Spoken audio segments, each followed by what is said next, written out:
Good morning. Welcome to the Los Angeles World Affairs Council and Town Hall. I'm Kim McClary, President and CEO, and it's my great pleasure to welcome you to today's program. Please stay tuned to the end of today's program for a brief update on all of our upcoming programs, both in person and continuing live streams. We're introducing so many new member benefits, exclusive programs, film screenings.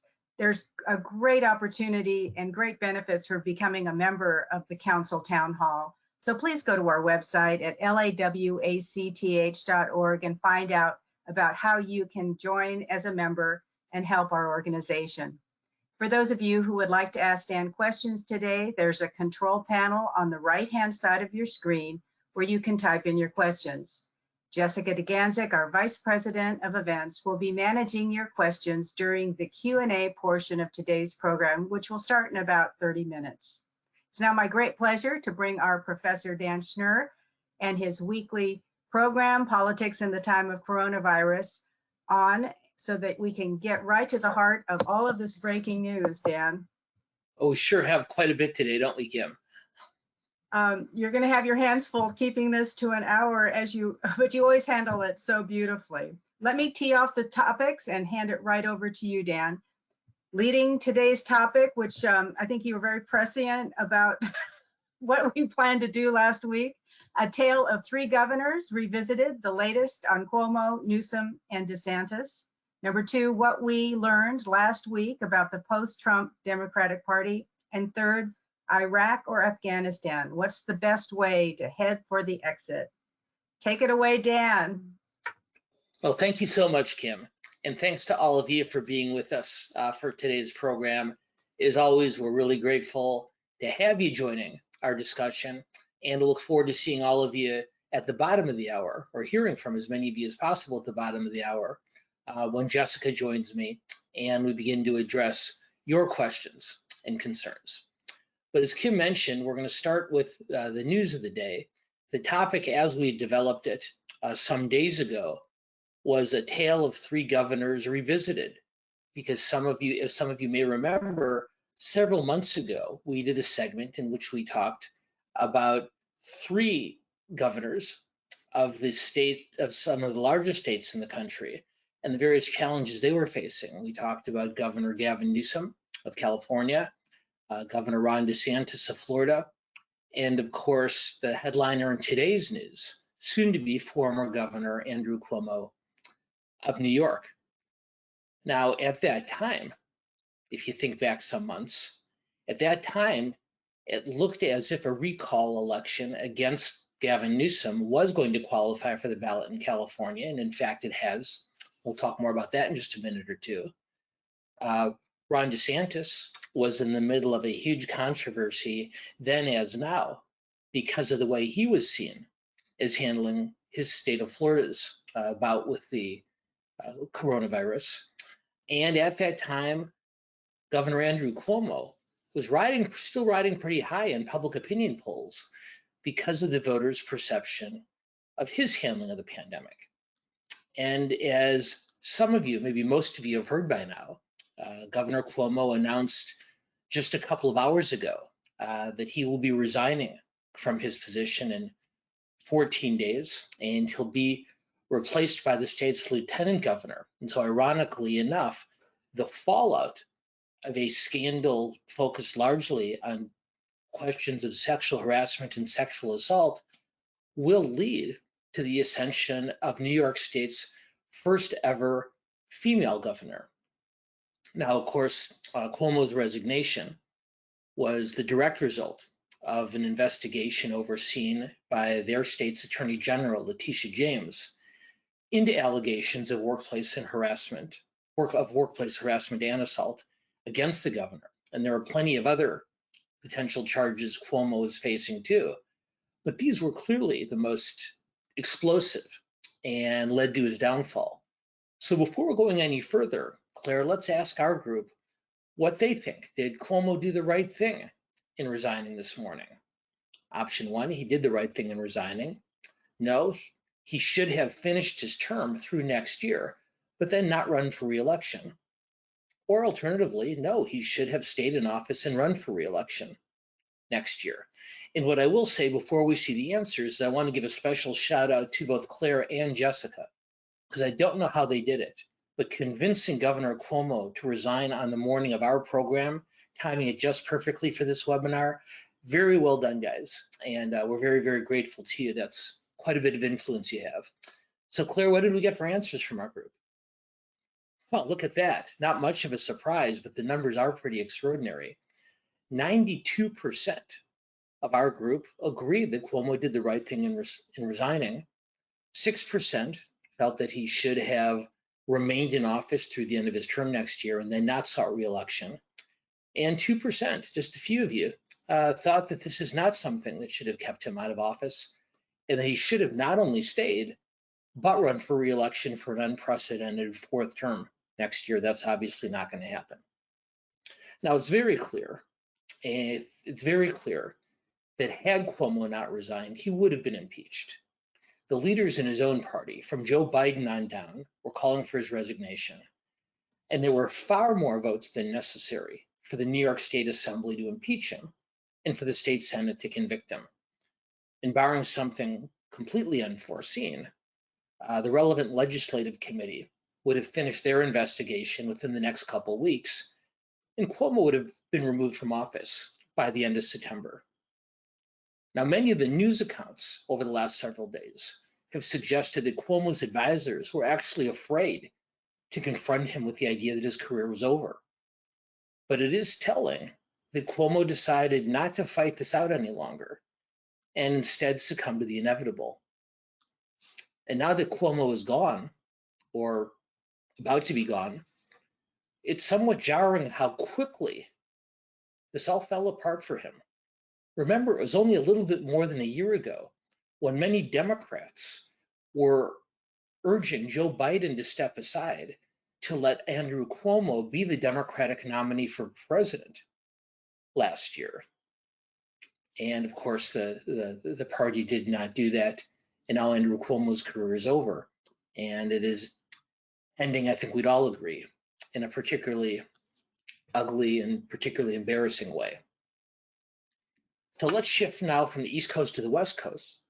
So on the other side of the country, we have Governor Gavin Newsom of California, who, although the recall campaign is looking to be a much more closely contested election than many people had expected, Newsom still seems like a solid favorite to survive the recall next month and then to run again for re-election for his normal four-year term next year. The polls out here currently show that Newsom has a pretty good sized lead, as Californians by about a 20-point margin have indicated that they do not want to see him removed from office because of the recall. But that's a poll of all registered voters.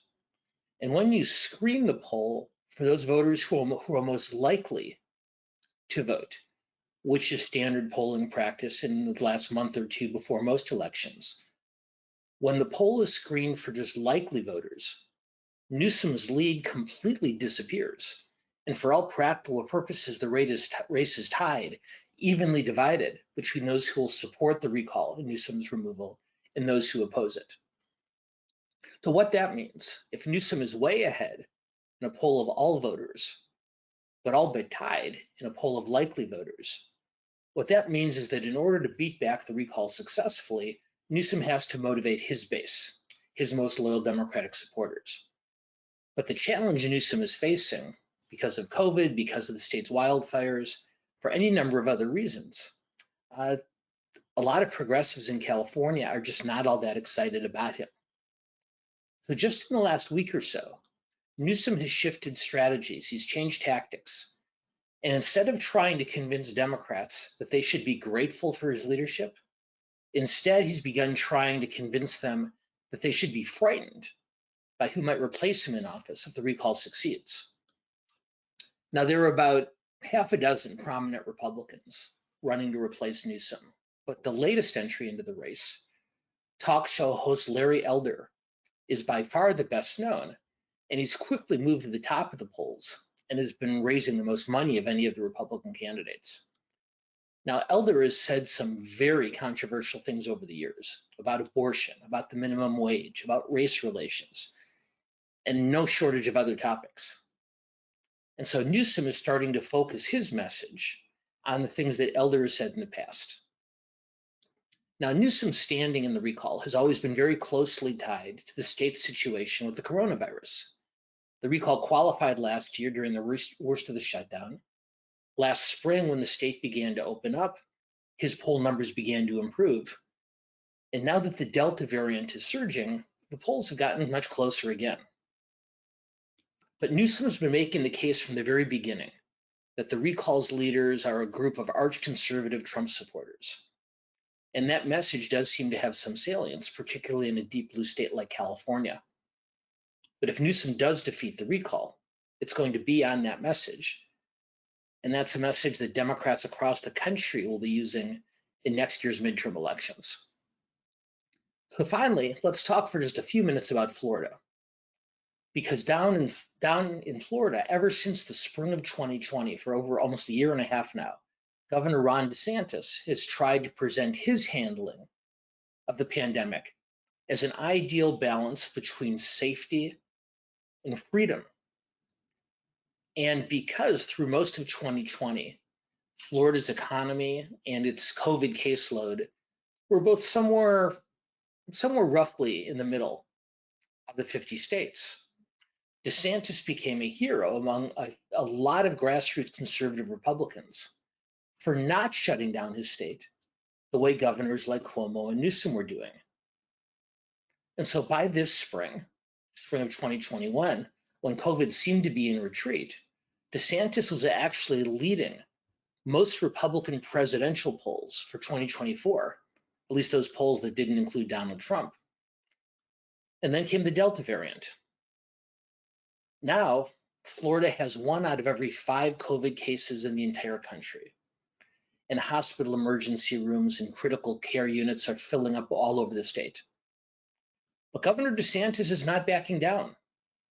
So he has encouraged Florida residents to get vaccinated, but he's against a vaccine mandate. He's against a mandate for masks, and even against so-called vaccine passports that would limit the stores, the restaurants, and other public gathering places that non-vaccinated individuals would be allowed. And in fact, Governor DeSantis has forbidden Florida schools to require that their students wear masks, and just yesterday threatened to withhold the salary of superintendents and school board members who decided to impose a mask mandate. Now, this is a huge gamble. This is an immense gamble on DeSantis's part, because if the Delta variant subsides in the near future and Florida comes out all right, DeSantis will have his stature enhanced even further among Republicans, not only in the state, but nationally. But if Delta continues to spread and Florida is hit much worse than the rest of the country, then DeSantis's reputation is going to be very badly damaged. Obviously, health and medical questions are the most important in this conversation. But like Andrew Cuomo and like Gavin Newsom, Ron DeSantis is in the middle of a very high stakes political contest too. So let's go on. Let's go on to our second topic. And what we're going to talk about for a little while today are the 2 Democratic parties that we see jockeying for power and influence and control around the country. And as we've talked about many times on this program, and we'll talk about the Republicans and their tensions within their party in the weeks ahead. As we've talked about many times in this program, there's an ongoing jockeying for power between a more centrist establishment wing of the party and a more insurgent and progressive wing. And just last week, in a special election held in Cleveland, Ohio, for a safe Democratic district in that region, we saw some clues about how that fight between progressives and the establishment may play out in the months ahead and heading through next year's midterms. But before we dig into the results from those Ohio special elections this last week, I'd like to ask you, and Claire, if you can help me with this, given what we've just talked about, which wing of the Democratic Party do you think has more influence now on a national basis? Do the establishment centrists have the most influence? Do the progressives? Or are both is power and influence pretty much split equally within the Democratic Party at this point? Or neither? Well, Claire, let's see what we got from our group now. Very interesting. 57%, more than half, believe that the centrists are the dominant wing in the Democratic Party right now. Only 13% say progressives, which means by more than a 4-to-1 margin, our group at least believes that, for lack of a better term, what we'll call the Biden wing of the party is in control. And given the fact that the head of that wing of the party is also the president of the United States, perhaps the results shouldn't be that surprising. 27%, a little bit over a quarter of you, say that the influence is pretty much split evenly. And obviously, this is a topic and a question that we'll come back to many, many times between now and next November. Now, let's talk about these special elections, because even though there are 435 House seats, and even though most people don't pay attention to the elections for all or even most of them, a special election that takes place in an odd-numbered year can always be very telling and very helpful in understanding in which direction a political party or the national mood is headed. Now, some of you may remember that there was a time for many, many years when the state of Ohio was considered the nation's political bellwether. From 1960 until just last November, the candidate that won Ohio in a presidential election won that presidential election. That's right, before Joe Biden won the presidency without Ohio last year, the last American presidential candidate to win Ohio without being elected was Richard Nixon, 60 years ago. Last week, though, Ohio had sort of a comeback in these special elections, and there were two special elections that I want to talk about briefly to fill a pair of vacant House seats. Neither district would be the slightest bit competitive in a general election, but the Cleveland area, 11th district that I just referenced, is overwhelmingly Democratic, and the 15th district, which is near Columbus, a couple of hours away, is just as safely Republican. And the two primary campaigns both featured intra-party battles between grassroots populists and establishment favorites. And the split decision, which I'll walk through with you in just a minute, tells us a great deal about the condition of the two major parties as they prepare for next year's critical midterm elections. So let's start with the Republicans, at least briefly, and again, we'll talk about their internal struggles in the weeks ahead. But let's start with the Republicans, who have been struggling to define themselves in a post-Trump era, and actually struggling to even define whether they are in a post-Trump era or not.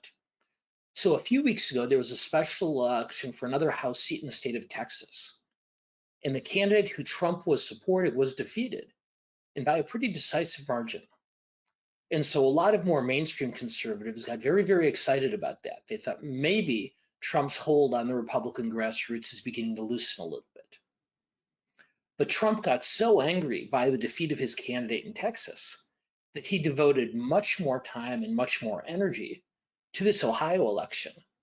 And he brought his endorsed candidate, a former coal lobbyist by the name of Mike Carey, across the finish line to win the Republican primary by a very wide margin. And whether or not Trump himself decides to run for president again in 2024, I know we'll talk about that a lot more in the future too. Last week's results in Ohio suggest that the Republican Party doesn't appear to be prepared to move out of his shadow anytime soon. And so my guess is we're going to see these two factions within the Republican Party, the establishment pre-Trump conservatives and the more grassroots Trump populists. They're going to continue to go at it for quite some time, through next year and probably through 2024 as well. So now let's turn to the Democrats in that other special election. So the District 11 is a safe Democratic district, and just like the Republican nominee is certain to win that Columbus general election, the Democrat is equally certain to win this Cleveland district when they run against nominal Republican opposition later this year. So in that race, once again, you had a populist progressive, a former state senator by the name of Nina Turner, who had been the national co-chair of Bernie Sanders' presidential campaign last year, and has said some pretty disparaging things about Joe Biden as a candidate. And she ran against a woman by the name of Shontel Brown, who is the former chair of the Cuyahoga County Democratic Party, and who was endorsed by most of the party establishment. Now, Bernie Sanders and Alexandria Ocasio-Cortez campaigned for Turner. Many members of Congress, most notably Jim Clyburn, the African-American majority whip, who's tremendously influential in the caucus, campaigned for Brown. And Shontel Brown, although she was running more than 30 points behind in this race over the summer, put together a coalition of centrists, of organized labor, of minority voters, and of Jewish community members. In fact, she put together a coalition very similar to the one that Joe Biden put together to defeat Bernie Sanders in last year's presidential primary. And the result was that Brown won by a very comfortable margin. Now, that same coalition that Brown used last week, that Biden used last year, that's been working in other places in the country for the centrist establishment Democrats as well. In New York City, as we've talked about before, a former police captain, Eric Adams, won the Democratic primary. And for most of the year, in any number of Democratic legislative and congressional special elections, we've been seeing that centrist coalition winning most of those head-on-head races against the party's progressives. Now, that said, the Democratic Party's progressive base is growing in both size and influence. And as many of you probably saw, they just achieved a very notable policy victory in Washington last week, enforcing the Biden administration to reverse its policy on COVID-related home evictions. But when it comes to elections, the Biden-ish establishment, well, they seem to have established a winning formula. They seem to have identified a winning formula. And while the Democrats' embrace of centrism on the campaign trail can help them recapture the swing voters who supported Biden last fall, the divisions within the party still make that possibility a pretty difficult one to predict with any confidence. Just one quick example. Just after the progressives' victory on eviction policy last week, the leader in that fight, the Democratic representative from Missouri by the name of Cori Bush, right after the eviction policy had been reversed by the Biden administration, Bush re-announced her support for the defund the police movement. And that caused all sorts of controversy because Democratic centrists, including Biden, have been working for months to distance their party from that kind of language. But now it's pretty clear that Republicans are going to be using that language against Democratic candidates, both progressive and centrist alike, all the way through next year's elections. So what did we learn in Ohio last week? We learned that Democrats are better positioned to hold the political center in the 2022 midterm elections. And your survey results demonstrated your belief that that's the case. But Representative Bush's comments also reminded us that Republicans aren't the only party facing challenges with a very fiery ideological base. And while strategists in both parties will struggle all year long next year to put a centrist-friendly message forward in order to attract those swing voters, the committed grassroots activists in both parties, committed grassroots liberals on one side and committed grassroots conservatives on the other, are going to be working just as hard to deliver a very different message, one that appeals to their bases on the extreme left and extreme right, rather than to swing voters. All of which suggests to me that the party that's most successful at taming its own ideological true believers next year may be the one that comes out of the midterm elections with majorities on Capitol Hill. So, question for you, since we're talking about the midterms, what do you think should be the top priority for Democrats next year? Should the main goal in the midterm elections be to motivate the party's base to turn out? You can't win if your own true believers don't get to the polls. Alternatively, do you think, as Chantel Brown demonstrated this past week, that it's better to try to persuade undecided voters in the political center to support Democratic candidates? Or do you think both equally or neither? Let's see what we get, Claire. All right, so this is a pretty measured group. 61%, almost 2/3 of you, say that Democratic candidates need to do both next year. But interestingly enough, by a 3-to-1 margin, those of you who did take one side or the other did indicate that reaching out to the center should be a higher priority for Democrats going forward. As I mentioned, we'll talk about the similar internal tensions within the Republican Party in the future. But for now, let's turn our sights overseas. And what I'd like to talk about for our third topic for just a few minutes before we open it up to your questions and thoughts is I'd like to talk for a few minutes about how the United States is currently exiting from long-term military commitments in the countries of Afghanistan and Iraq. Now, 20 years ago, almost exactly, the 9/11 terrorist attacks led to extremely lengthy US military involvement, both in Afghanistan and Iraq. And we don't have time today to go through the history and the details of the two wars. But when it comes to ending those two wars in those two countries, the Biden administration has taken two very different approaches. After leaving Afghanistan almost completely on a very accelerated timetable over the last month or so, the US withdrawal from Iraq, by contrast, has been much, much more gradual. In fact, this is how great the contrast is. Within a few weeks, the United States will have no military presence in Afghanistan whatsoever, except for security at the American embassy there. By contrast, the 2,500 US troops that have been in Iraq are going to stay, but they'll be shifting their responsibilities. They've been redesignated from being combat troops, and it's now being talked about how they'll remain, but in an advisory and training role.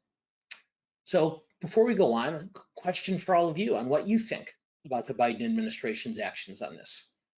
So has President Biden done the right thing in Afghanistan? Do you think that he is right, that we needed to leave? 20 years there is enough?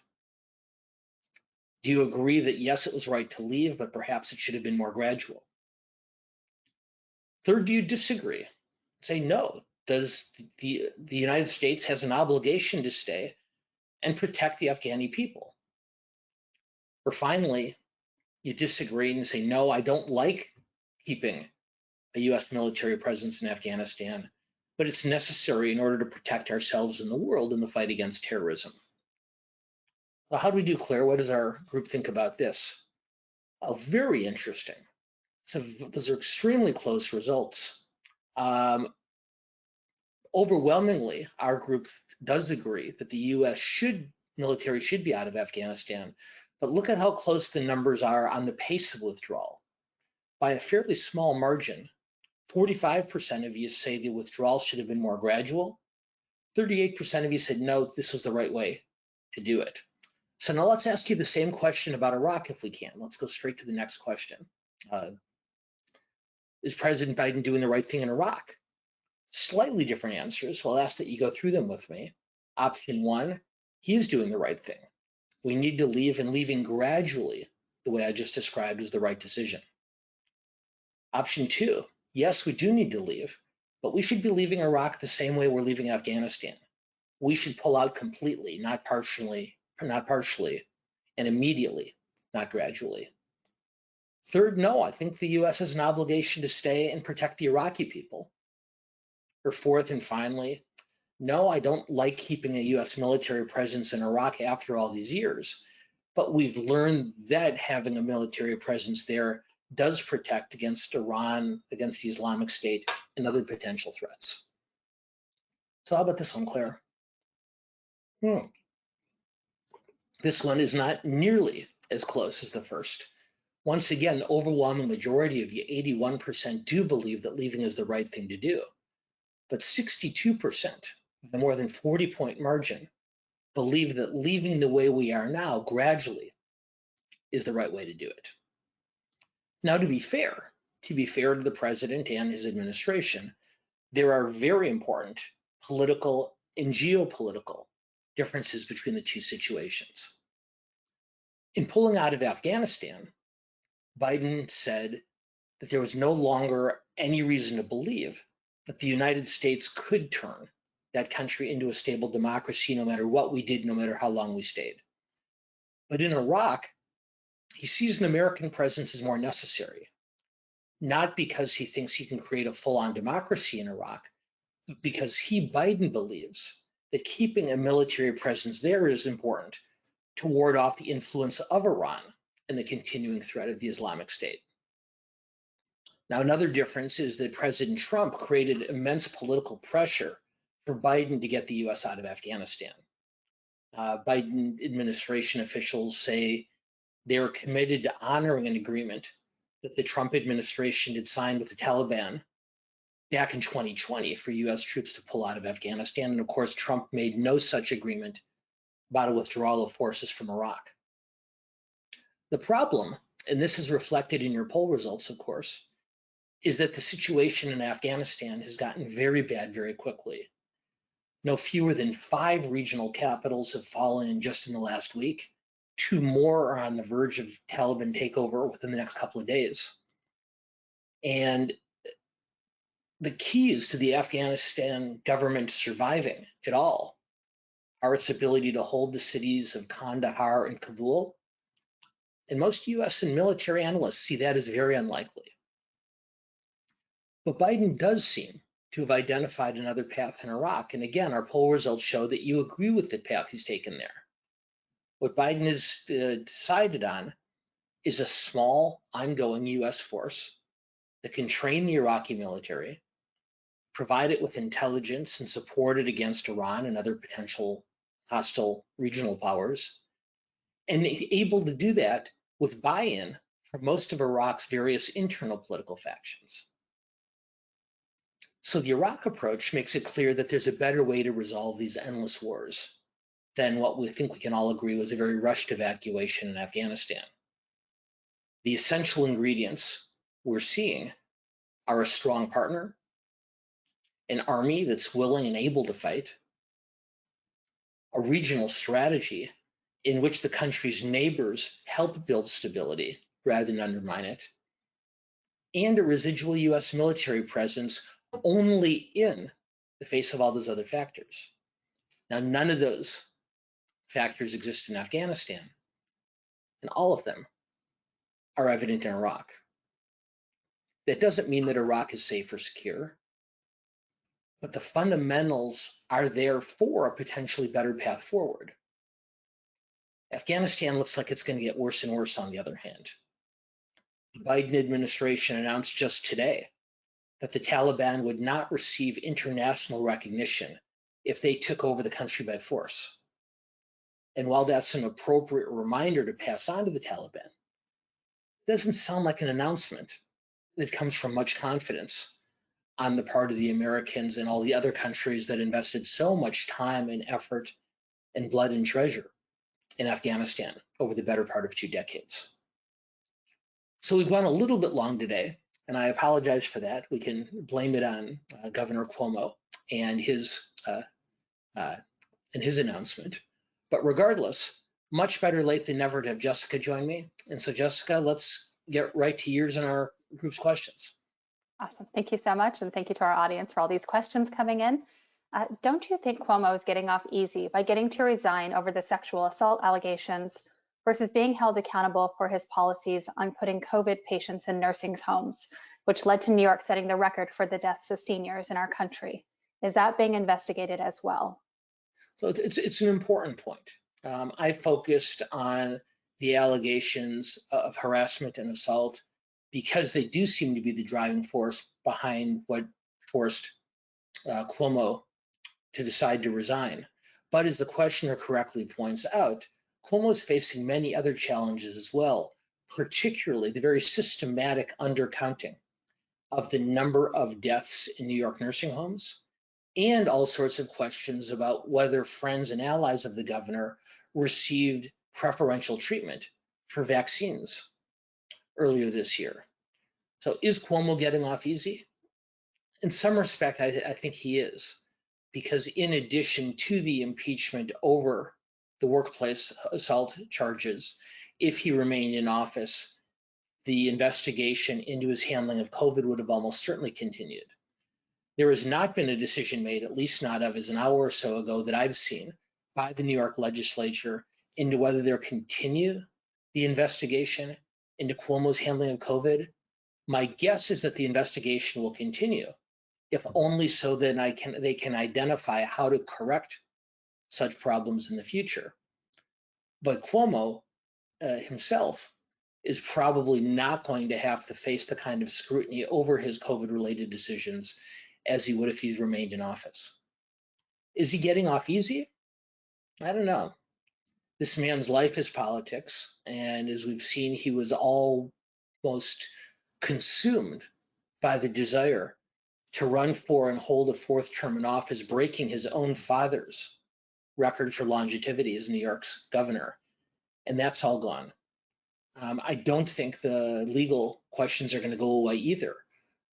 Albany and New York City prosecutors have already indicated that they're going to pursue this case, because whether the man is governor or not, the legal process does need to determine whether the allegations against him are true, and if they are, then of course he needs to be held accountable. So he probably doesn't face as much political and public problems as he would if he'd stayed in office. But I think saying that he's getting off easy is probably overstating it. Is CNN and/or Chris Cuomo liable for aiding/providing advice to Andrew Cuomo? Oh, definitely. And I would recommend, for those of you who haven't read it, Margaret Sullivan, the Washington Post's ombudsperson and media critic, has a phenomenal piece on the Washington Post website this day detailing the role that Chris Cuomo, ostensibly a journalist, played in helping his brother through the various challenges and scandals over the last year or so. Chris Cuomo is either about to leave or has just left on what has been announced as a pre-planned vacation.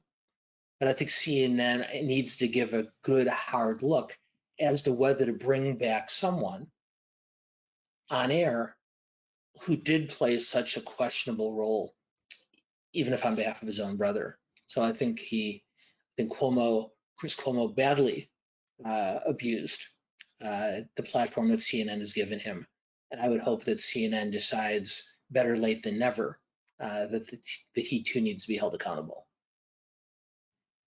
Will the advent of a large mail-in votes be to Newsom's advantage? Sorry, it's a little. So very smart question about the California recall. As some of you may know, in 2020, the California legislature passed a bill saying that every California voter would receive a mail ballot in order to discourage voters from going to the polls on election day or in the days before. They've decided to continue that approach for this year's recall. And so although California voters will be able to vote in person, either on election day or by using a drop box, every registered California voter will receive a mail ballot. And there's no question that's a tremendous advantage for Governor Newsom. The state Democratic Party is much larger, much better organized, and much better funded than the state Republicans. Newsom himself has a much larger bankroll than any of his challengers. And the amount of staff power, volunteer organization, and voter outreach necessary to encourage and guide people through the vote by mail process isn't easy, and it's not cheap. And so Newsom, by virtue of the organization that he's put together, doesn't doesn't automatically survive. I think he's certainly the favorite at this point. But the questioner's instinct is exactly right. An all-male, not an all-male election, but a ballot being sent to every voter definitely works to the better funded and better organized candidate, and that does appear to be Newsom. Did California Democrats make a mistake in not having a consensus Democratic replacement candidate just in case the recall succeeded? I think they did. And if Newsom does survive, then it becomes a moot point. But I do believe that the governor and his political team took a tremendous risk by working so hard to discourage any other prominent Democrat from getting into the race. There are people running who do have a D after their name. There's 46 candidates running, but none of the Democrats running are particularly prominent. And as I mentioned a moment ago, Newsom and his operation worked very, very hard to discourage other Democrats from getting in the race. They believe, and I happen to disagree with them, they believe that in 2003, when Gray Davis was recalled from office, that the fact that Democratic Lieutenant Governor Cruz Bustamante was running hurt Davis's chances. I don't think that's true. I think Arnold Schwarzenegger would have won that election and the recall would have passed whether Bustamante was running or not. But whether I think it's correct is unimportant. Gavin Newsom thinks it is. And so the end result is that although a number of Democratic political figures did consider the race, none went ahead with it because of pressure from the governor and his team. And if the recall were to pass, even by a slim margin, the fact that there is no prominent Democrat on the ballot, I think, is a very, very risky proposition. And if the recall does succeed, Governor Newsom is going to have to explain to a deep blue state why he laid the groundwork for a Republican who supported Donald Trump for president is replacing him rather than simply another Democrat. If Newsom is recalled and 88-year-old Feinstein passes away, control of the Senate changes. Is the recall getting national Democratic opposition? The recall is getting an immense amount of Democratic opposition. Elizabeth Warren appeared in one of Newsom's first campaign ads urging voters to oppose the recall. Vice President Harris has indicated that she will campaign for Newsom and against the recall if necessary. The National Democrats are very focused on this for a number of reasons, most notably the potential change in Senate control should Newsom be recalled and should Feinstein's health not allow her to finish her term.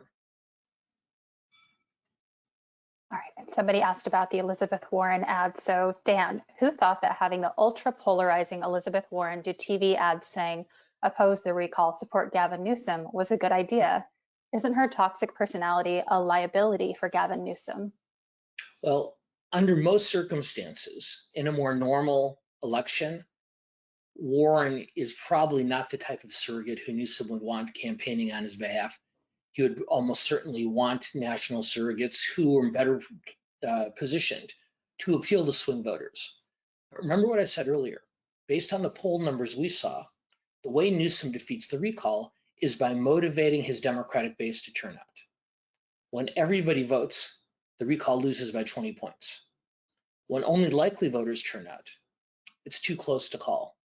So what Newsom's campaign seems to have decided is rather than worrying about persuading voters in the political center, they're all about turning out their party's base. And voices like Warren's and other progressives might not play all that well to the political center, but to the voters who Newsom needs to turn out on his behalf, it probably was a smart tactic. Do the fires help Newsom? No.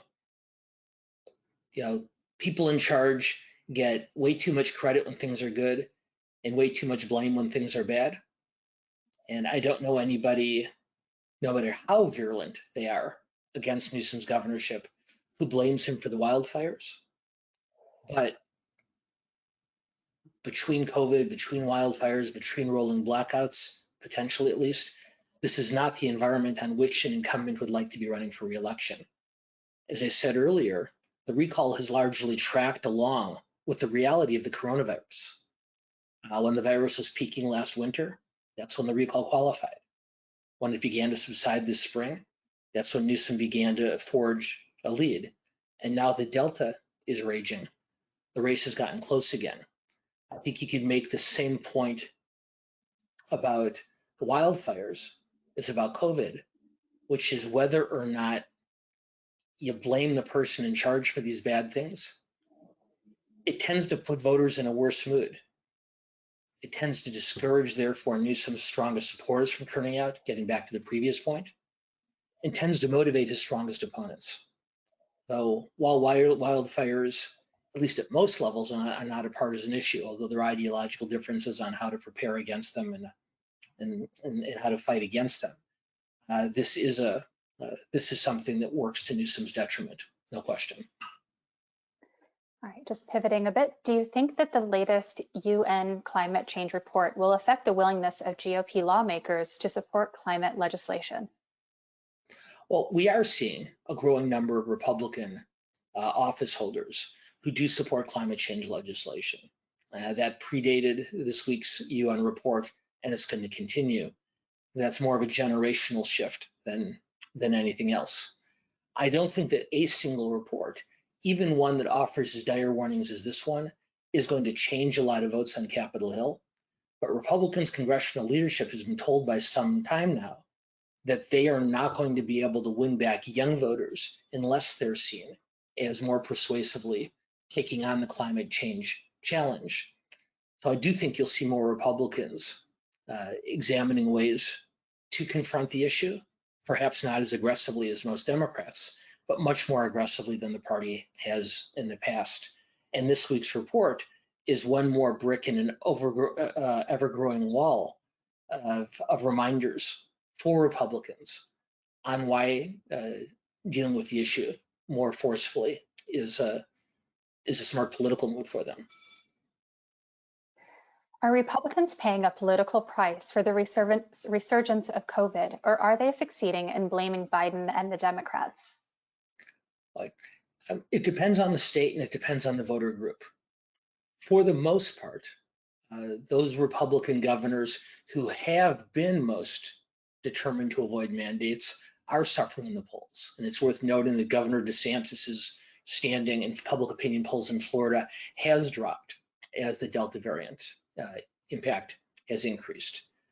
That said, among the Republican conservative base, there is such a suspicion toward large and what they consider to be overreaching government that it can be a motivational factor.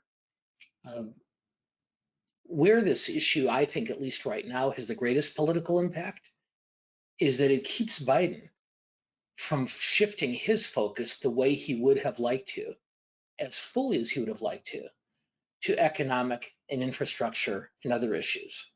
In other words, in Joe Biden's ideal world, both real world and politically, COVID would be not gone by now, but would no longer be a relevant political issue, therefore allowing the president to use his bully pulpit and his messaging window of opportunity to talk about infrastructure, to talk about economic growth, to talk about his other policy priorities.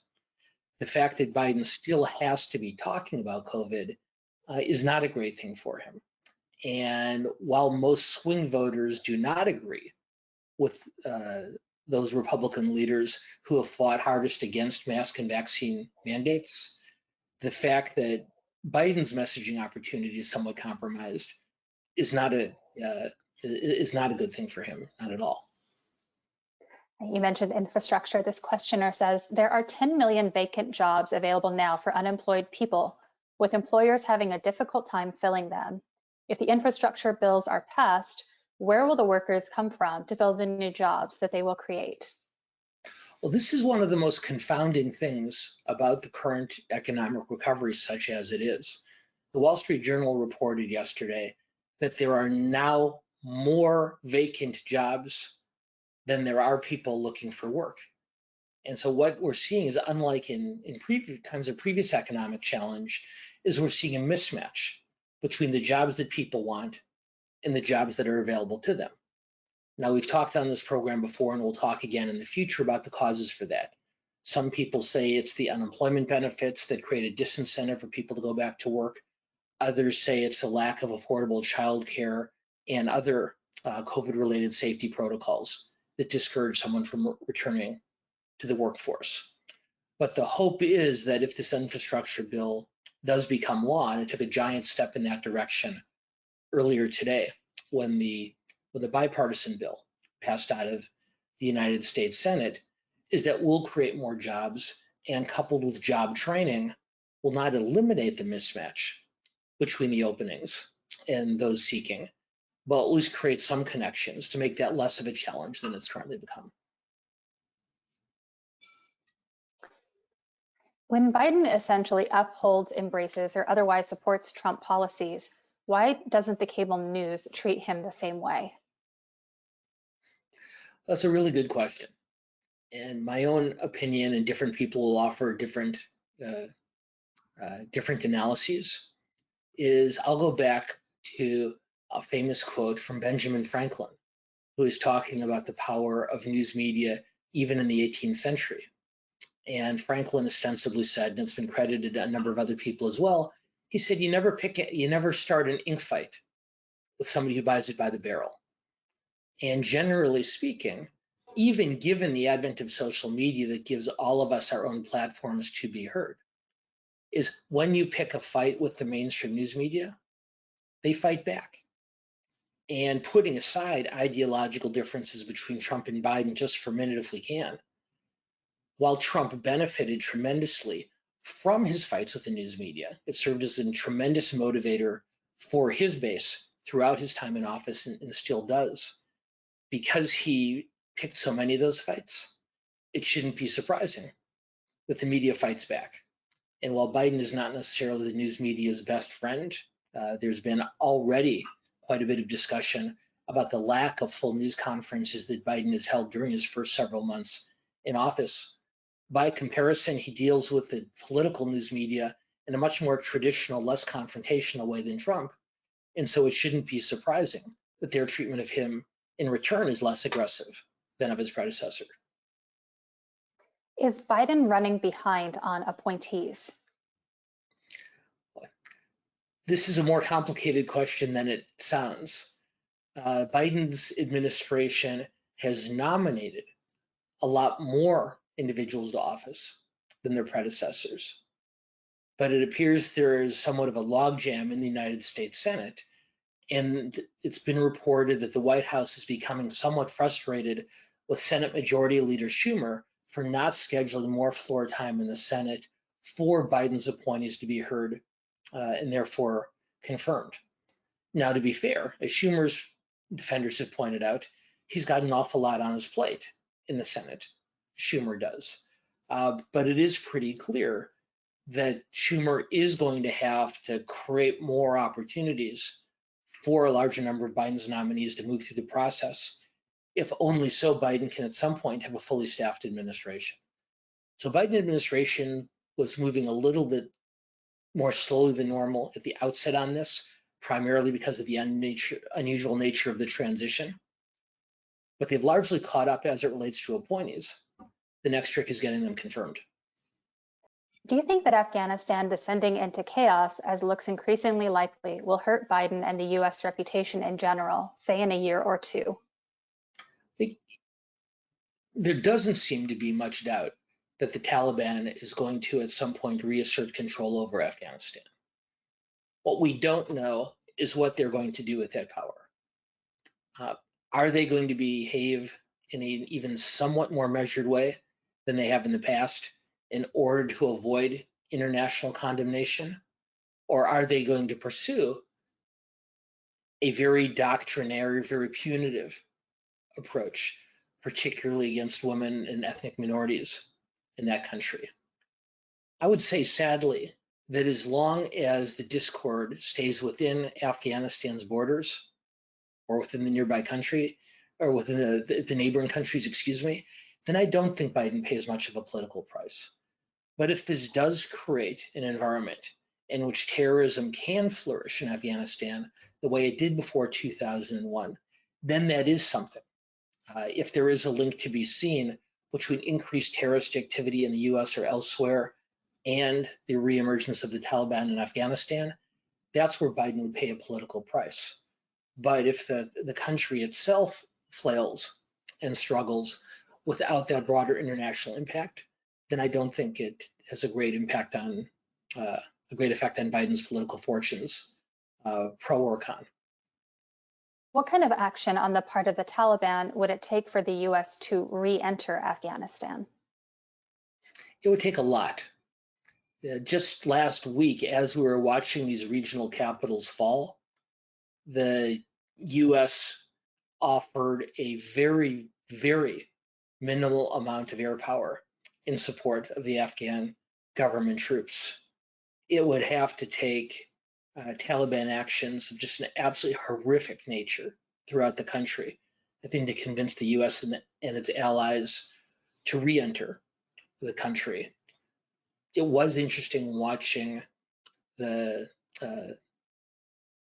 Taliban's progress last week, because when Biden announced the US pullout of Afghanistan, he did indicate that, among other things, there would continue to be air support for the Afghan military.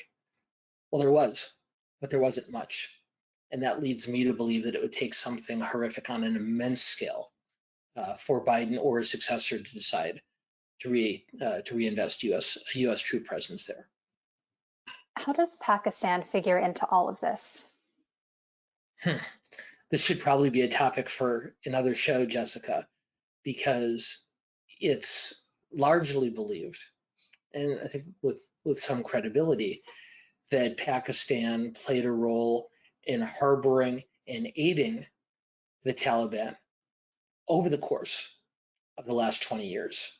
And ironically, now the Pakistani government is getting nervous because they're realizing that even though they supported the Taliban to try to keep the Afghanistan government from creating too much of a problem with Pakistan, and Afghanistan run by the Taliban is a potential problem for Pakistan for many other reasons.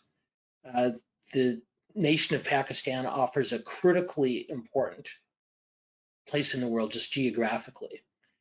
And in the past, I will say charitably, they have been an unreliable partner of the US. You heard me talking earlier about the differences between Iraq and Afghanistan. One of the differences in Iraq's favor is a more stable and reliable set of allies in the surrounding area. If you think about the neighborhood that Iraq exists in, to say that that's more stable and more supportive, that I think indicates exactly how treacherous the broader landscape around Afghanistan is for whoever runs that country. So Pakistan has played a very important role over the years, and a not particularly constructive one. We'll see going forward whether their concerns about a potential threat from the Taliban changes their behavior at all. Just a follow-up question to some of the earlier ones we had before that came in a bit late. In your opinion, what are the three biggest issues against Governor Newsom?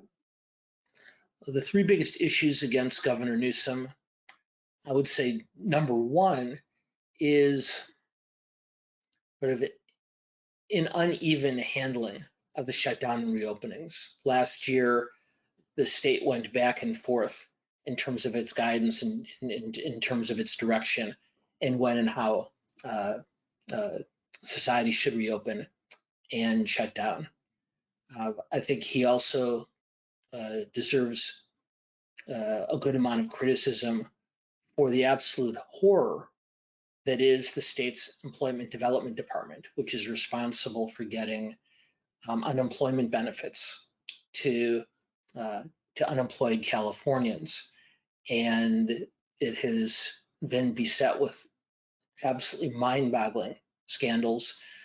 And Newsom appears to have kept some distance, considerable distance from it. I think you could also point, as some have, to the relatively slow pace with which California public schools reopened last year.